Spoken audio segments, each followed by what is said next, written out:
The diplomatic incident ambassador, Sarah Chen, adjusted her formal diplomatic robes as the massive doors to the Nexus Prime Council chamber began to open.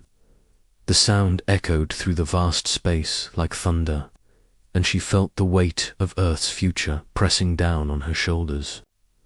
Behind those doors waited representatives from 47 different alien civilizations, each more ancient and powerful than humanity could imagine. The chamber itself was a marvel of engineering that defied human understanding. Crystalline walls, stretched impossibly high, their surfaces alive with flowing patterns of light that seemed to respond to the emotions of those within. Floating platforms held delegates from species so diverse that Sarah's enhanced visual cortex struggled to process them all. Some were beings of pure energy contained within mechanical shells. Others were towering creatures with too many limbs and eyes that glowed like stars. At the center of it all sat the Hegemony Council, the three most powerful species in the known galaxy. The Zephyrians, led by Chancellor Vexstar, resembled giant mantises with silver carapaces that reflected the chamber's ethereal light. Their compound eyes tracked every movement with predatory precision. The Netherians appeared as living shadows wrapped in flowing dark matter, their voices echoing from dimensions beyond normal space.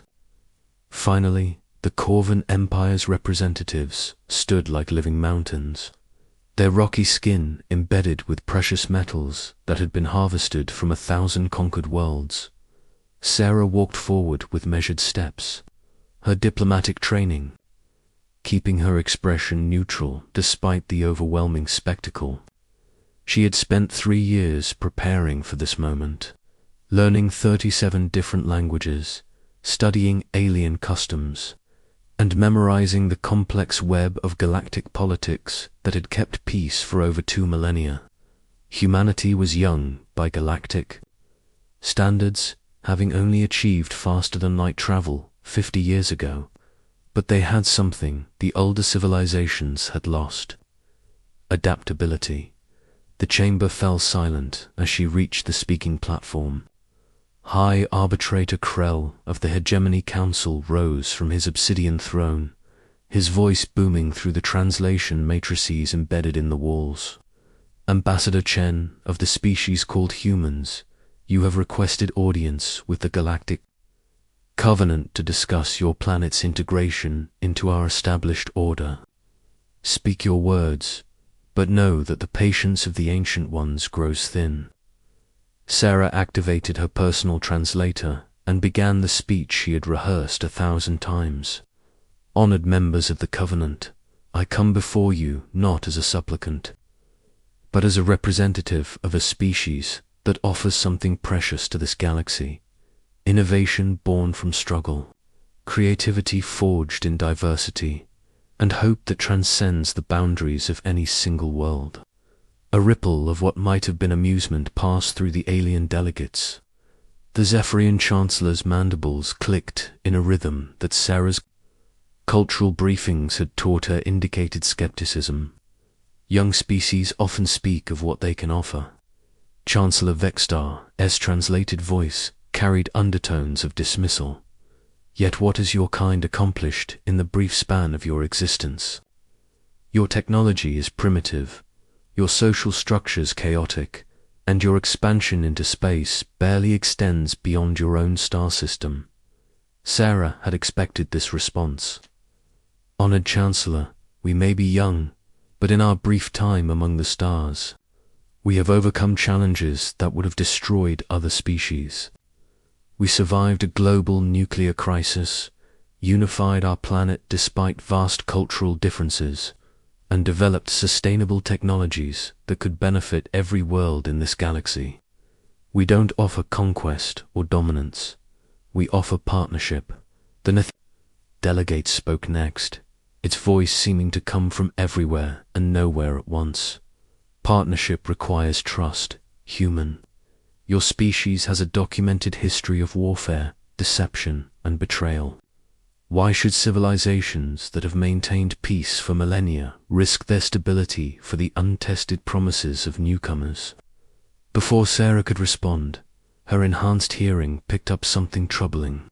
Subvocal communications were passing between certain council members, using frequency ranges just beyond normal translation protocols. Her cybernetic implants, a recent development in human technology, allowed her to detect and partially decode these hidden conversations. What she heard made her blood run cold. The Hegemony Council wasn't debating humanity's integration into galactic society. They were discussing humanity's elimination. Phrases like contamination vector and systematic purge flickered through the alien communications. Even worse, she detected references to other young species that had approached the Covenant in recent centuries. Species that were now listed as extinct due to natural causes in the galactic records. Sarah's training took over, keeping her expression neutral while her mind raced. She continued her prepared presentation about human achievements in medicine, agriculture, and peaceful conflict resolution. But now she was buying time, analyzing the political undercurrents that flowed beneath the chamber's formal proceedings. The truth became clear as she listened to more intercepted communications. The Galactic Covenant wasn't a peaceful alliance of civilizations working together for mutual benefit. It was a carefully maintained system of control, with the Hegemony Council at its apex, systematically eliminating any species that might disrupt their established order. Young civilizations were invited to join, studied for useful technologies or resources, then quietly destroyed before they could become threats.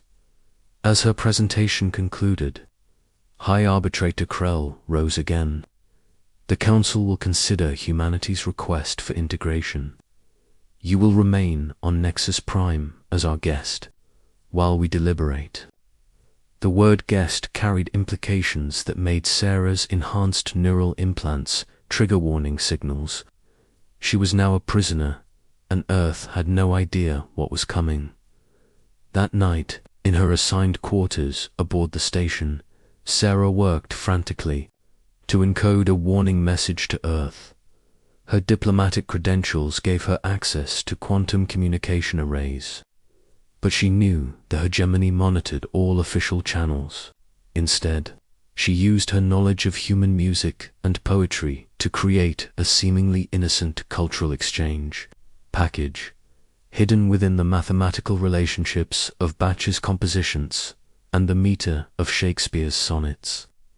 She embedded crucial intelligence about the Hegemony's true nature and their plans for humanity.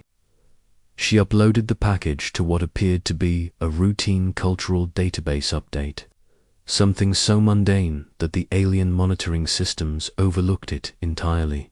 The message would take weeks to reach Earth through normal channels, but it would arrive eventually. Sarah prayed that someone in Earth's intelligence services would recognize the hidden patterns and decode her warning before it was too late. 3 days later, her fears were confirmed. Hegemony security forces entered her quarters without warning, their weapons drawn. High Arbitrator Krell followed, his massive form filling the doorway. Ambassador Chen, you have been found guilty of espionage against the Galactic Covenant. The evidence of your illegal surveillance activities has been presented to the Council, and your sentence has been unanimously approved. Sarah's heart hammered, but she kept her voice steady. What surveillance activities? I have done nothing but fulfill my diplomatic duties. Krell's laugh was like grinding stone. Your primitive cybernetic implants were detected from the moment you entered our space. Did you truly believe that technology unknown to us could operate undetected within our most secure facility? You have listened to private council communications and attempted to transmit classified information to your homeworld. The arbitrator gestured to his guards. The sentence for espionage against the Covenant is death, to be carried out publicly as an example to other species who might harbor similar ambitions. As the guards restrained her, Sarah felt a strange sense of peace. Her message had been sent. Whether Earth's leaders would understand it in time remained to be seen, but she had done everything possible to warn her people of the danger they faced. The execution was broadcast across the entire galaxy, a carefully orchestrated display of the hegemony's power. Sarah stood on a platform overlooking Nexus Prime's main commercial district, with representatives from dozens of species watching from below. The energy weapon that would end her life hummed with barely contained power, high. Arbitrator Krell's voice boomed across the assembled crowd. Let this serve as a reminder to all civilizations. The Galactic Covenant maintains order through strength. Those who seek to disrupt our peace through deception and espionage will face the consequences of their actions. Sarah looked up at the stars visible through the station's transparent dome, searching for the faint yellow dot that was Earth's sun. When she spoke, her voice was calm and clear. The universe belongs to those brave enough to reach for it. Today you silence one voice, but others will rise to take its place. Humanity will remember this day, and the galaxy will never be the same. The energy beam struck her with the force of a small star, and Ambassador Sarah Chen died instantly. But her final message was already racing through space toward Earth, carrying with it the seeds of a revolution that would shake the foundations of galactic civilization. Asterisk. On Earth, Admiral Marcus Rivera stood in the Global Defense Command Center, staring at reports that made no sense. 3 days ago, all communication with Ambassador Chen had ceased abruptly. Now, alien ships were taking positions at the edge of the solar system, their intentions unknown, but their formation clearly hostile. Dr. Alina Vasquez burst into the command center, her face pale with urgency. Admiral, you need to see this immediately. We've decoded Ambassador Chen's final transmission. And if she's right, we're facing something far worse than invasion. Rivera followed her to the analysis center, where teams of cryptographers had been working around the clock to decode the strange cultural package that had arrived from Nexus Prime. The hidden message was now displayed on holographic screens, its contents chilling in their implications. They're not here to conquer us, Dr. Vasquez explained. They're here to exterminate us. According to Sarah's intelligence, the hegemony has done this to dozens of other species. They invite young civilizations to join their covenant, study them for useful technologies, then eliminate them before they can become threats. Admiral Rivera's jaw tightened as he read the decoded intelligence. How long do we have? Based on the fleet positions, probably less than 48 hours before they begin bombardment of our major population centers.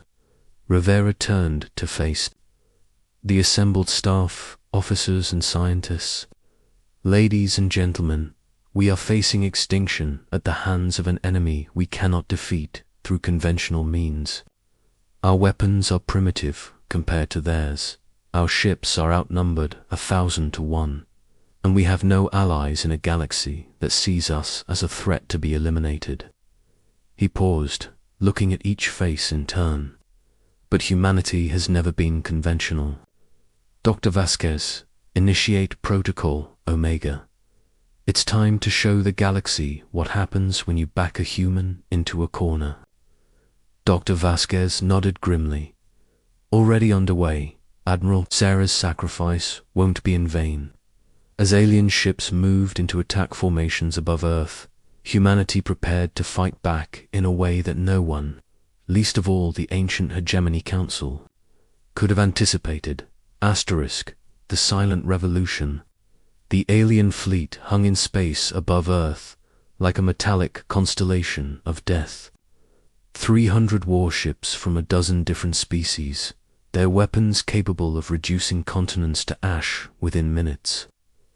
High Arbitrator Krell commanded the fleet from his flagship, a massive dreadnought that dwarfed anything humanity had ever built.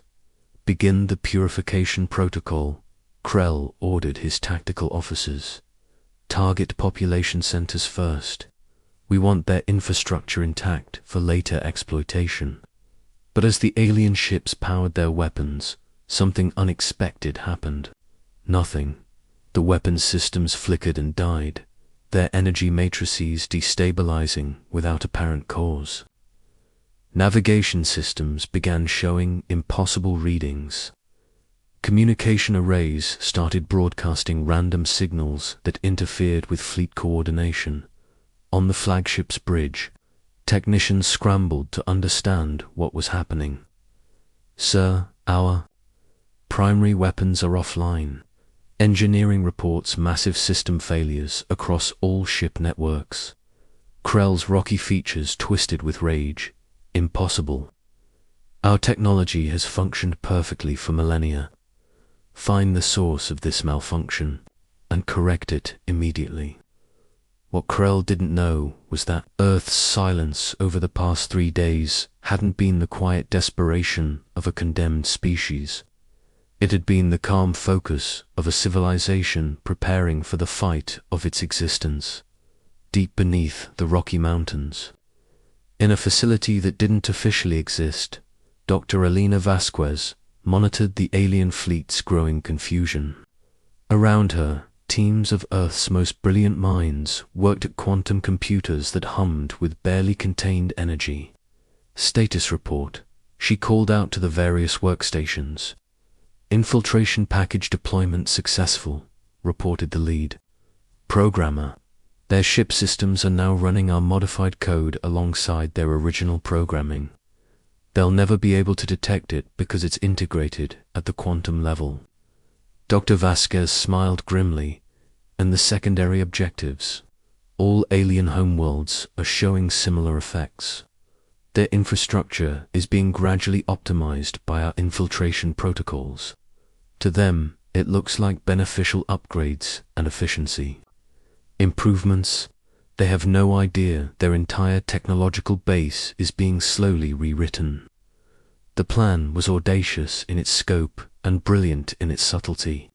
Rather than trying to fight the aliens with superior weapons humanity didn't possess, Earth had chosen to fight them with something the galaxy had never encountered.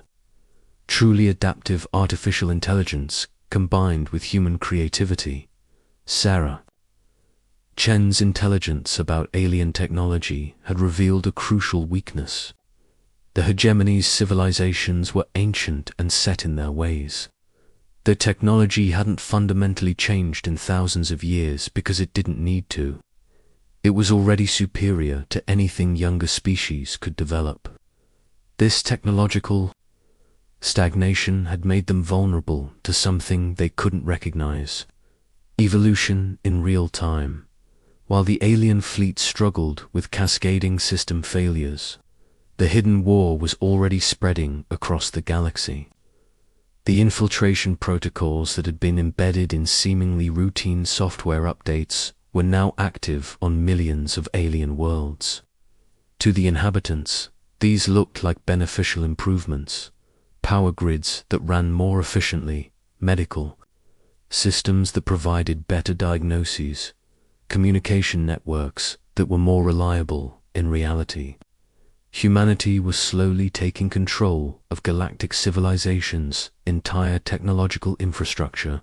On Zephyrd Prime, Chancellor Vexta's palace overlooked the capital city's glittering spires. He had been monitoring the Earth operation when his personal communication array began displaying strange messages. At first, they appeared to be random data, but as his translators worked to decode them, a pattern emerged. The messages were from his own people, scientists, engineers, and common citizens who had been receiving Sarah Chun's hidden broadcasts through the very infrastructure improvements they had welcomed. The human ambassador's final message hadn't just been a warning to Earth, it had been a call to action for every oppressed species in the galaxy. "My Lord Chancellor," his aide reported with barely controlled panic, "we're receiving similar transmissions from across our empire. The efficiency improvements we've been experiencing over the past few days appear to have been compromised." Vexter's compound eyes focused on the data streams flowing across his screens. What he saw defied belief. Detailed records of the hegemony's genocide campaigns, evidence of the systematic elimination of young species, and, most damaging of all, communications between hegemony leaders discussing which established civilizations might need to be pruned to maintain order. The information wasn't just being broadcast to his species. It was going out to every world in the galaxy, translated into hundreds of languages, formatted for every conceivable type of consciousness. The human infiltration protocols had turned the galaxy's own communication networks into a weapon of truth. On the Netherian shadow world of Umbraxis, beings of living darkness gathered in their dimensional meeting spaces, their forms writhing. With confusion and anger, they had prided themselves on their manipulation of reality itself, their ability to exist partially outside normal space-time. Yet somehow, impossibly, their realm was being flooded with human data streams that their reality-warping abilities couldn't block or redirect. The revelation that they had been complicit in genocide shocked many Netherians who had believed their species was above such crude physical concerns. Factions that had remained united for eons began to fracture as younger members questioned the wisdom of their ancient leaders. Back on Earth, Admiral Rivera watched the developing chaos through quantum-encrypted surveillance feeds.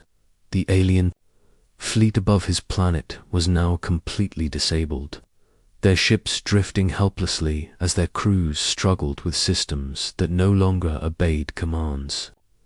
"Dr. Vasquez, what's our status on the larger operation?" "Exceeding all projections, Admiral. The infiltration protocols have successfully penetrated 73% of all major galactic infrastructure networks. We're seeing spontaneous uprisings on 47 worlds as populations learn the truth about their government's activities." Rivera nodded. "And the Hegemony Council, High Arbitrator, Krell, is attempting to maintain control, but his own ship systems are compromised. The other council members are dealing with similar problems across their respective territories. They're discovering that their supposedly loyal subjects have very different opinions when they're actually informed about what their leaders have been doing."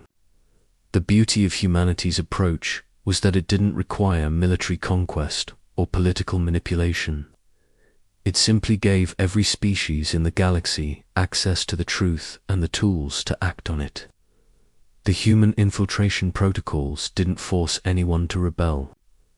They just made it possible for those who wanted to resist oppression to do so effectively. On Nexus Prime, the station where Sarah Chen had died, a young maintenance worker named Zara stared at the data streams flowing across her workstation.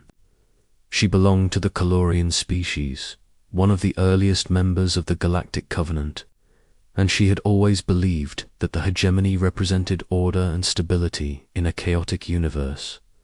Asterisk. Now she knew better. The humans had shown her species true history, including records of Calorian colonies that had been destroyed because they had developed technologies the hegemony considered threatening. Her own brother had died in what she had been told was an industrial accident, but the human data revealed it had been an assassination carried out by hegemony agents. Zara's anger spread through her species' empathic communication network, reaching millions of Calorians across the galaxy within hours.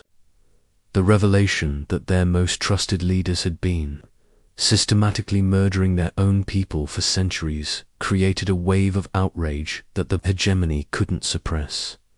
Similar scenes played out on hundreds of worlds as species after species learned the truth about their place in the galactic order. The Covenant hadn't been created to maintain peace. It had been designed to ensure that the three dominant species of the Hegemony Council could never be challenged by emerging civilizations. High Arbitrator. Krell found himself trapped aboard his own flagship as his crew, learning the truth about their mission, refused to obey his orders. The Corvan soldiers who had once followed him without question now demanded explanations for the genocides they had unknowingly participated in. "You don't understand," Krell desperately tried to explain to his officers. "Order must be maintained. Young species are inherently unstable. They threaten the peace we have built over millennia." His second-in-command, a younger Corvan named Vec, gestured to the data streaming across their screens. "This isn't peace, Arbitrator. This is oppression maintained through murder.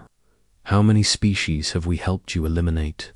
How many worlds have been silenced forever because they dared to reach for the stars?" The revolt spread through the Hegemony fleet like wildfire. Ship after ship declared independence from the Council's authority, their crews finally understanding the true nature of their missions. Some ships turned their weapons on others that remained loyal to the old order, but most simply powered down and refused to participate in further atrocities on Earth. The global population watched in amazement as reports arrived from across the galaxy. The impossible was happening. A galactic revolution sparked by the death of a single human diplomat and powered by humanity's gift for adaptive technology. Dr. Vasquez appeared on worldwide broadcasts to explain what had been accomplished. Ambassador. Sarah Chen knew she was walking into a trap, but she also knew that her sacrifice could serve a greater purpose. Her final message didn't just warn us about the threat we faced. It gave us the intelligence we needed to strike back at the heart of galactic oppression. She paused, looking directly into the camera. The Hegemony Council believed that young species were too primitive and chaotic to threaten their established order. They were wrong. Humanity's greatest strength has always been our ability to adapt, to find creative solutions to impossible problems, and to never give up hope, even in the darkest circumstances. As the weeks passed, the old galactic order crumbled. The Hegemony Council, stripped of their authority and facing war crimes tribunals on their own worlds, found themselves powerless to stop the changes sweeping across their former empire. New alliances formed between species that had been kept isolated from each other for centuries. Technologies that had been suppressed by the hegemony were shared freely, leading to rapid advances in medicine, agriculture, and space travel. Young civilizations that had been marked for elimination were instead welcomed into a growing coalition of free worlds. The transformation wasn't without violence. Some species remained loyal to the old order, leading to conflicts that would take decades to resolve. But for the first time in galactic history, the arc of progress bent toward justice rather than oppression. High Arbitrator Krell, now a prisoner, aboard his own ship, stared out at the stars through his cell's small viewport. The galaxy he had known was gone, replaced by something chaotic and unpredictable. Everything his species had worked to build over millennia had been destroyed by the actions of a single human female, and her people's refusal to accept extinction. As he watched, a new ship appeared in his view. It was of human design, sleek and elegant, nothing like the crude vessels Earth had possessed just months earlier. Already, humanity was advancing rapidly with access to galactic technology and the cooperation of dozens of allied species. A message appeared on his cell's communication screen. It was from Admiral Rivera of Earth's Global Defense Command. High Arbitrator Krell, you are hereby charged with genocide, crimes against sentient beings, and conspiracy to commit acts of interstellar terrorism. You will be transported to Earth to stand trial before a tribunal composed of representatives from the species you have oppressed. Krell's stony features twisted with rage. You cannot judge us, human. We brought order to chaos, stability to a galaxy that would have destroyed itself without our guidance. Rivera's response was calm and measured. Order built on murder isn't order at all. It's tyranny. And tyranny, no matter how ancient or powerful, cannot stand forever against the simple desire of thinking beings to be free. The trial of the hegemony Council would become one of the most significant events in galactic history, establishing new principles of justice and interspecies cooperation that would guide civilization for generations to come. Ambassador Sarah Chen's sacrifice had accomplished something no military force could have achieved. She had given the galaxy the gift of truth, and truth, once released, could never be contained again as Earth's ships began their first official diplomatic missions to the liberated worlds of the former hegemony. They carried with them a simple message: the universe belongs to those brave enough to reach for it, and no power in existence can stop the advance of hope when it is armed with courage and guided by justice. The age of the hegemony was over. The age of true galactic cooperation had begun, and at its heart was a young species that had turned its greatest weakness, being unknown and underestimated. The weapon that brought freedom to the stars, asterisk,